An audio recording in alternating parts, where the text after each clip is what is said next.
Have you ever wanted to dip your toe into the world of fantasy?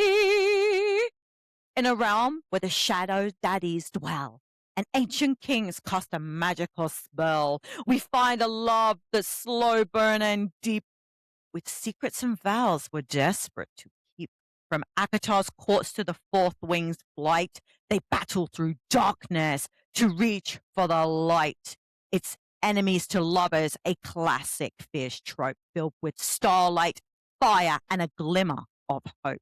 Whether gods or fae or dragons in the sky, we kick our feet and we grasp as the pages fly by. The world building is vast, the passion is high heat, making every romantasy victory sweet. Welcome to this week's podcast where magic is dangerous, romance is inevitable, and I will absolutely forgive the villain if he is hot enough.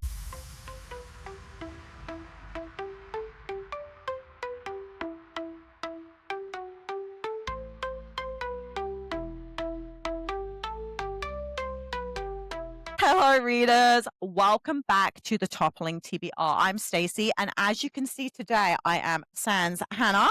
She is taking a little micro hiatus, so it's solo and Mio episode for today. She will be back for our Two Twisted Crown episode that we will be recording probably on the weekend, so you guys will get it next Thursday.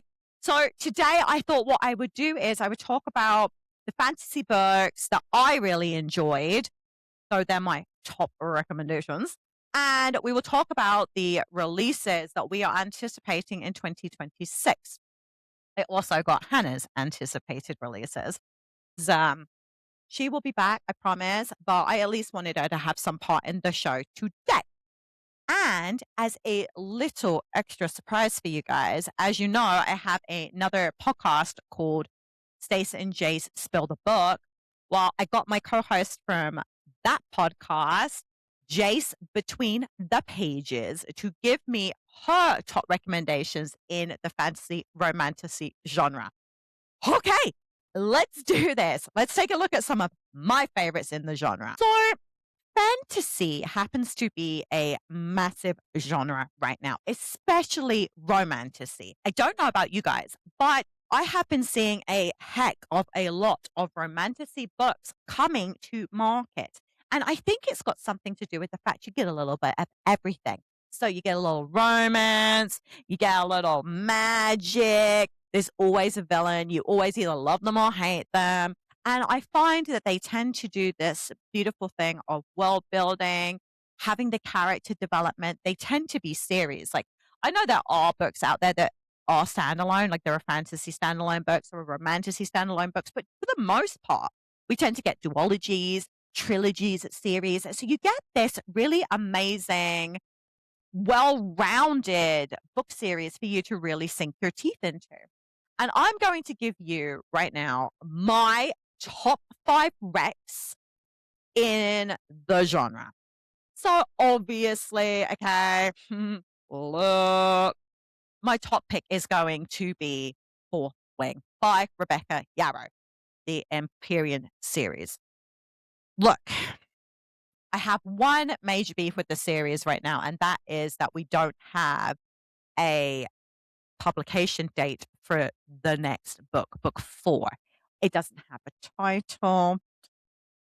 I know Rebecca Yarrow is taking a break, and it's well earned and it's well deserved, but oh my gosh, I'm not a massive fan of series that suddenly go, boom, boom, boom, here's your books, to, oh, I'm going to take on other projects and take a break. I'm a fan. I am a fan, but you need to be more mindful of giving me expectations and then destroying them. But if you are a fantasy romantasy reader, you obviously know all about Fourth Wing. You've either made the decision to not read it because it's so hyped, and I totally get that, or you are a firm fan, or maybe you just didn't enjoy it, and that's okay too.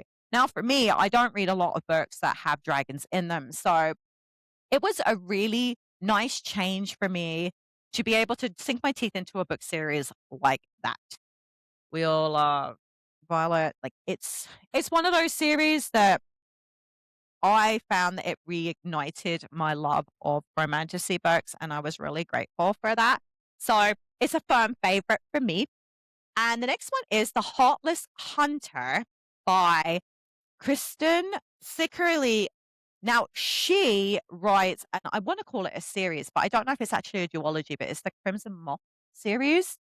And it's good. It is so good. I don't know why I waited so long to read this series. I really, really don't. Now, it's all about a witch living in hiding after a revolution who is secretly working to undo stuff as a vigilante called the Crimson Moth to save like other witches because it's now illegal to be a witch. And oh my God, like, okay, I got the audiobooks and I'm like, okay, because people kept like saying that it was good, but you know, people tend to do that a lot. And I've gotten to the point now in my life where trusting other people's opinions is just not something I do. But I started listening to it and I was like, holy shitballs, shitballs. This is so good. And I listened to the two of them that are out right now back to back. And then I bought them as hardcovers and I read them and they were just as good. So honestly, if you're going to start any kind of fantasy romantasy book this year, please give this one a go and let me know what you think because like I know reading is subjective and everybody has their, you know, quirks with their reading, but I would really like to know whether or not I am missing the mark with my choices or not. So let me know in the comments. Okay, next, A Fate Inked in Blood by Danielle L. Jensen. Now, she came to Calgary recently. I think she might even be a Calgarian, which is where I live. And she did a university thing where she was talking about writing. And she writes a book series called The Saga of the Unfated. It's not normally my kind of read, okay? So this chick Freya, she is a woman. She's trapped in an abusive marriage with this freaking monster of a piece of shit. And she discovers that she possesses God-given magic. Now, her hidden power as a shield maiden, she is capable of like repelling attacks, triggering a prophecy that will unite the fractured nation and those who ever control her fate. Now, I don't normally do much in the Norse kind of stuff, but it was really, really good. And I only really picked the series up because I know that she was here and I think somebody mentioned that she might be Calgarian. Yeah. So she was born and raised in Calgary and I bloody love that. Love it, love it, love it, love it, love it. Okay. So I think I've only done the first two books in this series. Whilst doing the audiobooks, my library, it's a several month wait still. Like I have been waiting for a book 3 for ages. And I kind of made the decision when I was coming up with my list to just fuck it and buy it. Okay. I'm at the fuck it and buy it part of my life. Like life is too short not to buy the bloody books. Life is too short not to read what you want. And life is too short not to DNF when you need to. That is Stacey's tip of the day. Buy what you want, read what you want, DNF what you want. I should put that on a fucking t-shirt. Next, Once Upon a Broken Heart by Stephanie Galba. And the series is of the same name, Once Upon a Broken Heart. Now, this really irritates me, okay? So this book series, like trilogy, was so good. So good. So, like, this girl, her name's Evangeline Fox. She is in love with this boy. This boy decides to marry her stepsister and ghost her. And she doesn't know what the fuck's going on. She hasn't been invited to the wedding either, which is really weird. So she goes to the immortal Fae to stop this boy from marrying her stepsister. And he does it. But he has a deal for her that she has to kiss 3 people of his choosing to fulfill this prophecy. Oh my God. Book 1 had me just fucking hooked. Again, I did the audiobooks. So I did the audiobook first because it was going to be too long a wait for a hardcover from my library because I've gotten to the point now where I've got no space for books. That I borrow from the library first, and if I like it, then I buy it, which is is Stacey, like, good mathing, okay? And I did book 1, like, in 1 sitting. I was like, "Pow, pow, love, love, love, love, love." And then I did book 2, like, it came really quick after, and I did the audiobook for that. Well, I only just got book 3, and I just finished it. And everyone's like, "Oh, book 3 was horrible." I don't agree, my friends. I don't. I think it ended just the way it needed to end. I liked what happened. I found the trilogy really charming, and I'm hoping to find a special edition set for my shelves because honestly, I really enjoyed it. I think she did a fabulous, fabulous job. So if you're looking for a trilogy that is finished, because oh God, don't even get me started, okay? If you're looking for something that's finished, that one is a really good one to pick up today. And last, but by no means least, Belladonna by Adeline Grace. And again, it's a series of the same name. I didn't know what to think when I picked up this book series because all anyone could really tell me was it was kind of gothic-y. And I was like, thanks. That's really helpful. Thanks, thanks, thanks, thanks, thanks, thanks, thanks. So it's literally about this 19-year-old called Signa Farrow, and she is an orphan with a dark secret. She cannot die. And death has shadowed her since infancy. So after her last guardian dies, she ends up moving to be with the Hawthorns, which are her extended family. And there's all sorts of shit going on. Like the family's in turmoil. The patriarch Elijah is drowning in his grief because his late wife died, having these wild parties, and his daughter Blythe, so her cousin, is really, really sick. And, oh my god, she's the only one that can see all these things that are going on in the house, and oh my god, I was absolutely gripped. Now, I haven't got round to reading the last book that's been released because, again, I'm still waiting for it from the library because I started it on audio and I wanna finish it on audio. I do own it. As soon as I listened to the first book, I was like, "Dude, my dude, I need this series, okay?" And I really, really enjoyed it. Now, last in this section, it's just a special mention, but I have a fondness for Briar Bolin. I read one of her very first 4-book series that she did, and I was really charmed. She's an independent author. I thought it was really good. Well, she is writing The Bloodwing Academy. It's like a dark academia romantasy set in a world with high blood vampires and dragons are thought to be extinct. I wasn't sure about this because I'm like, come on, dragons, vampires. I don't know. But I was wrong. It was actually brilliant. Okay? Brilliant. So good. And if you're interested in reading it, I think her books are on KU. So give her a go. She is such a nice person. I definitely recommend having a look at some of her backlist. I have 5 anticipated releases. Now, don't get me wrong, okay? Because I actually have way more than that, but Hannah took a good portion of them. So I'm just going to talk to you about the ones that I am waiting for. The Tempest by Victoria Aveyard. Now, she's the one that wrote The Red Queen. And I do enjoy her writing. I thought the 4th book in that series was a little bunk. I did finish it, but I kind of felt like she rushed it. But I'm willing to give her another shot because the next book has excited me from her. This one is a pirate themed adult fantasy book, and it's not out until September the 8th. And I think it's the debut into adult fiction because she used to write in young adult, I believe. But don't quote me on that. So it's kind of set in the golden age of piracy, and it centers on Lady Katrine Rose, and she's a nobleman who has spent the last decade living as Cat, the Queen of the Pirates. And it just sounded like my kind of book. I'm actually really surprised it wasn't on Hannah's list because that is totally in Hannah's wheelhouse.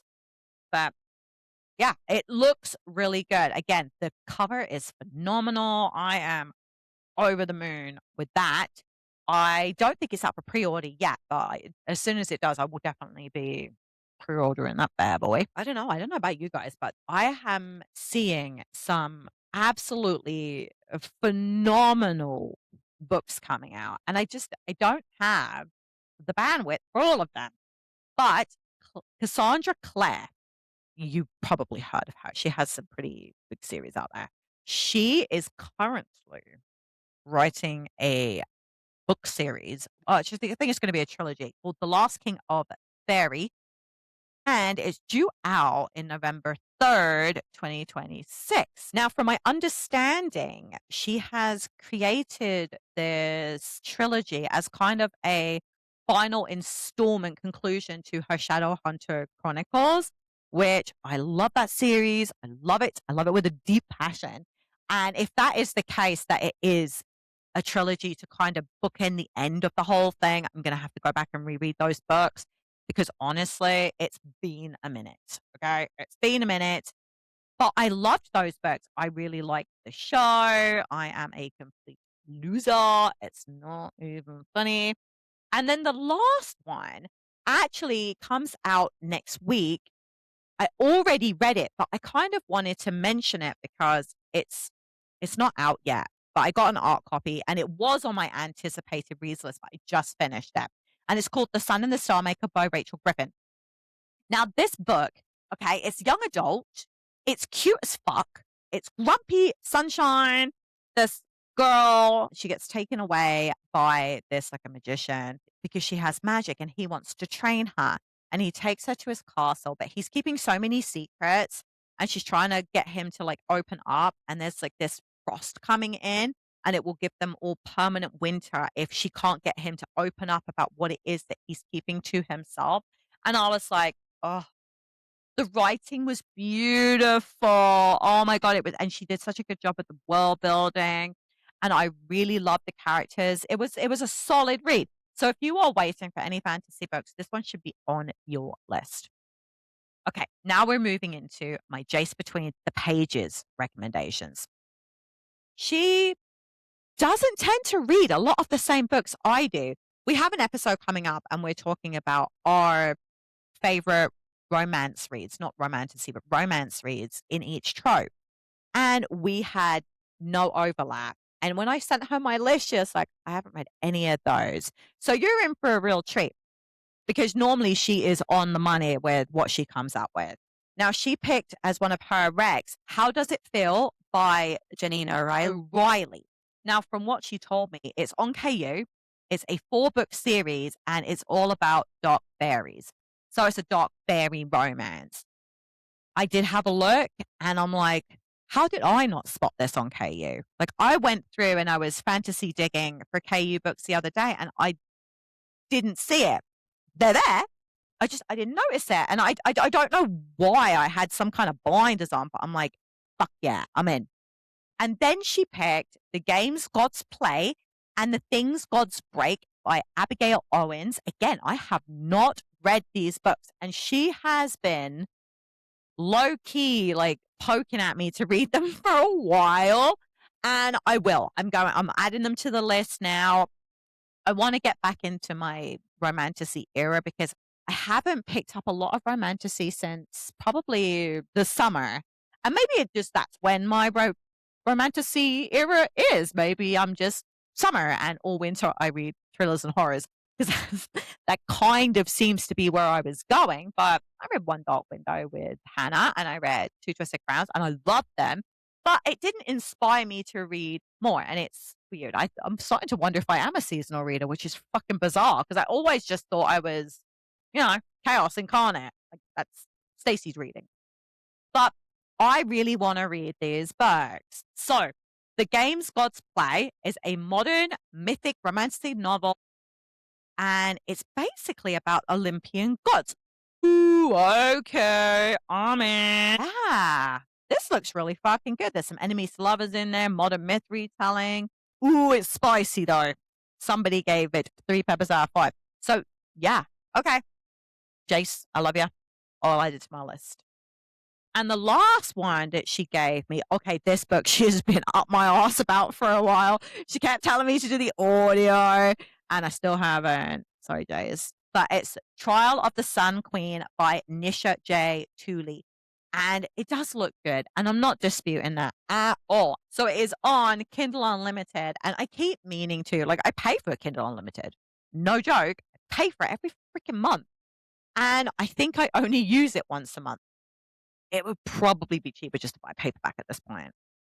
Whatevs. It's okay. It's okay. We'll get there. Jace knows her stuff, okay? She has given me some of the best books I've ever read, like recommended them. So you can't be steered wrong when JC makes a recommendation. Now we're going to move into Hannah's most anticipated releases. I want a lot of these too, which is why I had to go and because like every time she was sending me them, and I'm like, these are already on my list. I'm like, whatever. I will go and have a look at what other books I'm waiting for. And I'm like, actually, there's quite a lot I was waiting for, and there's way more. Just so you know, I think that there's pretty much one pre-release per month that I am actively waiting on, which is terrible for my bank balance. So if you want to send me money, buymeacopy.com/bookpod. Okay. I need the help. Or someone should just cut me off. Don't do that. Starting with Rights of the Sterling by Devney Perry. This is book 2 in Shield of Sparrows. I am so pumped for this book. Book 1 was good. It starts slow. But I just think that that's what happens with the start of book series. They have to world build. They have to introduce you to the people to see if you give a shit enough to buy book 2. So I understand what happens here, what's going on. It makes sense. But I know a lot of people were like, oh, that was just like, eh, eh. But I really enjoyed it. And I'm really pumped for this. Pretty sure I already have a pre-order. If not, I'm going to have to go check to make sure I already pre-ordered it. Then she picked, which comes out in May, Broken Dove by Danny Francis. And this is book 2 in Silver Elite. I cannot freaking wait. I cannot wait. I cannot wait. I cannot wait. I cannot wait. I cannot wait. I wanted to do the Silver Elite book on our deep dive, and Hannah is correct. We should definitely wait until book 2 comes out because then we can do them back to back, and it makes sense. But I wanted to talk about it so bad, so bad. I was like twitching out. I'm like, oh my god, this is gonna be epic. So I'm looking forward to that one. The next one is also out in May, and it's Light Wielder, and that is the second book in Fire and Metal. I have no idea what this book is. I have no idea what she's on about because I actually have never read it. Oh, okay. So it's book 2 of Metal Slinger by Rachel Schneider. It follows the events of the first book. So this chick is, she's using stolen magic to navigate a brutal war. Ooh. Okay. You know what? I'm fairly certain that Metal Slinger is on my I must at some point read list. It's ringing a bell. And then she also wants to she thinks it's sometime in the summer, Red God by Pierce Brown. It's like book 7 of Red Rising. Oh, so I started Red Rising. I did book 1. It was just okay. And I had books 2, 3, and 4 all from the library. And I let them go back. And I know Hannah said that book 1 was like you have to get past book 1, but I don't know if I'm invested enough in the series to do it. So I am not actively waiting for that one because I have only done book 1. September 1st, we've got The Knave and the Moon by Rachel Gillig, and that is the next installment from The Night and the Moth, and that is the Stonewater Kingdom. I did the audiobook of that book. It was okay. We're going to deep dive it after we finish with Two Twisted Crowns. And I think reading it might be better. So I'm hoping that I love it enough so that I can pre-order the next installment. Because I'm hoping that book 1 was just, again, the world building stuff, right? So book 2 will be where like all that pop, pop, pop, pop, pop, all the stuff's coming on and doing and whatnot. Now, I don't know whether or not she's correct here with her date, but she said that in November, the 3rd Quicksilver book will be out. Now, I think she might be right because I actually have pre-ordered that one and it still doesn't have a title. It's still completely untitled.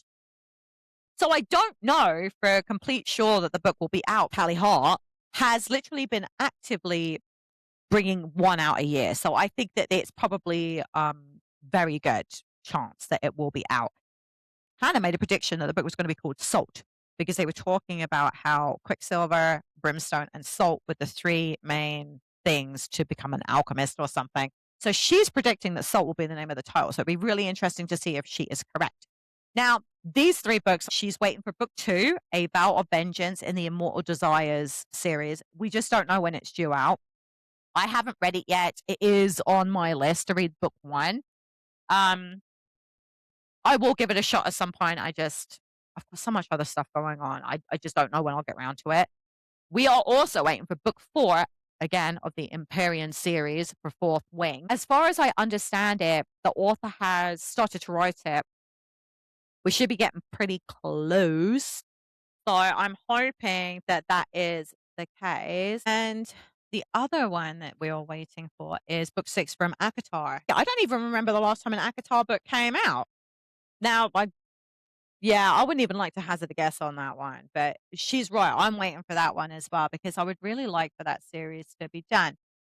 Now, there is another book that I am really intrigued with coming out. It just popped into my head. I am a massive lover of All Souls, okay? All Souls, that is Deborah Harkness.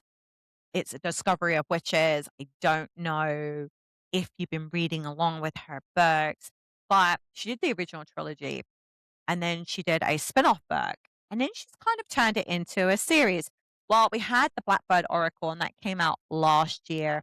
There's no definitive date on when book 6 will be released, but it's called The Falcon and the Rose, and I'm so freaking pumped for this book. It is considered like paranormal romantasy, I guess you would call it. It's got some historical stuff in there. I absolutely fucking love it. But again, Deb had cancer, so it kind of slowed down her publications and her writing, which is totally cool by me. Makes complete sense. But I'm fairly certain that she has not given us a release date for this one just yet. And I'm still waiting because I will pre order that the absolute fucking second it goes live. I will be pre ordering it because it's one of my favorite series. Again, Jace Between the Pages gave me my first copy of A Discovery of Witches. And I read it. I like blew through it. And I was like, hey, I'm like, is there a book 2 to this? She's like, oh, I don't know. I didn't read it. I'm like, you gave me a fucking book that's the start of a series and you didn't give me the rest. Like, I was mental. I had to go hunt these books down. And I've been a firm fan ever since. Like, the TV show was fine, it was okay. But the magic is really in those books if you are okay with the historical stuff in there. Deb Harkness really brings some beautiful writing and amazing stories to life. And that is my final anticipated read of 2026, potentially 2027, because we are getting ahead of ourselves here. I know it's been a bit weird, me hanging out by myself, no Hannah, but she needed a break and she was more than welcome to have one. And I took the reins today, and that's okay. We will be back next week with 2 Twisted Crowns. And if Hannah still needs to be on hiatus, that's okay. I will find something else to yak at you guys about. If you have any fantasy recs for me, because I'm always open to collecting more fantasy recs, you can send me an email at ladulterous@gmail.com. You can find me on my social medias, Instagram at the Toppling TBR _ Stacey. You can find Hannah on Instagram at the Toppling TBR _ Hannah. That's HANNA. You can find our Facebook page at the Toppling TBR. We have our YouTube at the Toppling TBR, Spotify, Apple Music, you name it. We're on there at the Toppling TBR. You can literally type it into Google too. I'm pretty sure it'll all come up. I hope you have enjoyed this intriguing episode of me. Oh, did you like my rhyme at the beginning? I just got to say, okay, I'm only doing it for February because it's romance month. It was really hard to come up with rhymes, okay? I am no poet, but I thought it might be a interesting way to kick off the episode. So don't be expecting that again, okay? That was a one-off. But I hope you have enjoyed this episode. We hope that you have the reading week that you deserve, and we will catch you next week. Take care, readers.